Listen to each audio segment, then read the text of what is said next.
शनि और केतु की युति हो, शनि और केतु एक साथ बैठे हों, ऐसे जातक के जीवन में बहुत ही संघर्ष होता है। शनि कर्म का कारक और केतु विरक्ति का कारक। अमूमन ऐसे जातक अपने कार्य क्षेत्र में सफल नहीं हो पाते, कोई भी काम कंटिन्यू होके मनोयोग से नहीं कर पाते और इनके कार्य में, इनके काम में, इनके करियर में बाधा आती है। परिवर्तन होते रहता है काम में, एक काम कंटिन्यू ये नहीं कर पाते। शनि और केतु की युति जिस भाव में हो रही हो, ये युति जिस भाव में हो उस भाव के कारकत्व का नाश करता है। बेनन में इसको लंगोट योग बोला गया है। जातक को लंगोटी पर ले आके छोड़ता है। बहुत बुरा बोला गया इस योग को। जीवन में कभी सफलता नहीं मिलती है, हर काम में विरक्त हो जाता है जातक स्वयं ही। ऐसे जातक को अपने बॉस में, अपने सीनियर में ही ज्यादा कमी दिखती है, खुद के अंदर में कोई कमी नहीं दिखती है। ये जातक चाहता है कि सब चीज अपडेट रहे। अब जिस भाव में ये युति बन रही है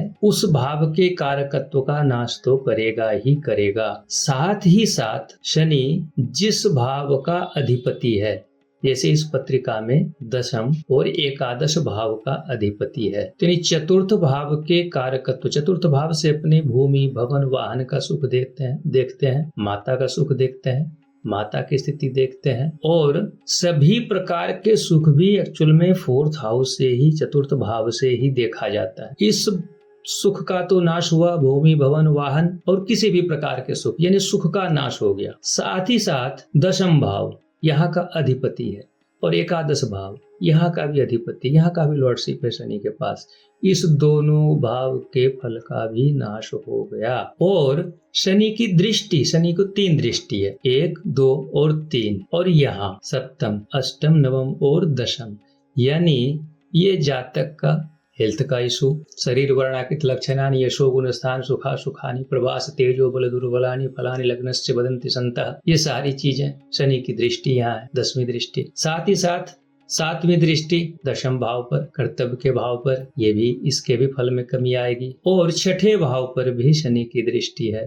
मातुल घराना पीड़ित होगा, जातक कर्ज से पीड़ित होगा, जातक बीमारी से पीड़ित होगा, जातक किसी भी प्रकार से ये पीड़ित ही रहेगा, यानी ये स्थिति बहुत ही खराब है। इस योग को खराब योगों में से एक योग बोला गया। और शनि केतु की युति यदि किसी पत्रिका में हो, अमूमन ऐसा जातक स्वयं भाई बहनों में बड़ा होता है, इसके कोई बड़े भाई बहन नहीं होता, बड़े भाई बहन, सॉरी बहन नहीं बोलना चाहिए, बड़े भाई नहीं होते हैं। यदि कोई बड़ा भाई हो भी तो उसकी स्थिति भी खराब रहती है, बहुत ही ज्यादा खराब रहती है, उनके भी जीवन में सफलता नहीं मिल पाती है किसी भी तरह से। और शनि से काका ताऊ भी देखते हैं, चाचा और ताऊ। तो अगर जातक के बड़ा भाई नहीं है, जातक स्वयं बड़ा भाई है, तो काका ताऊ में से किसी की स्थिति खराब होगी। ये शनि केतु का योग। ऐसी स्थिति में जातक को केतु का उपाय करना चाहिए और ये रामबाण उपाय है। जातक को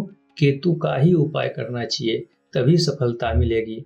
अदरवाइज जीवन में भटकाव ही भटकाव देगा, बहुत ज्यादा भटकाव होता है ऐसे जातकों को नॉर्मली हम ये सलाह देते हैं कि सीजनल व्यापार करो। अगर बिजनेस कर रहा है तो सीजनल व्यापार करो, या ऐसा काम करो जिसमें कंटिन्यूटी नहीं है, या किसी भी तरह की कंसल्टेंसी का काम करो। लेकिन वकालत के क्षेत्र में ये जातक बहुत ऊंचाई पर जाता है,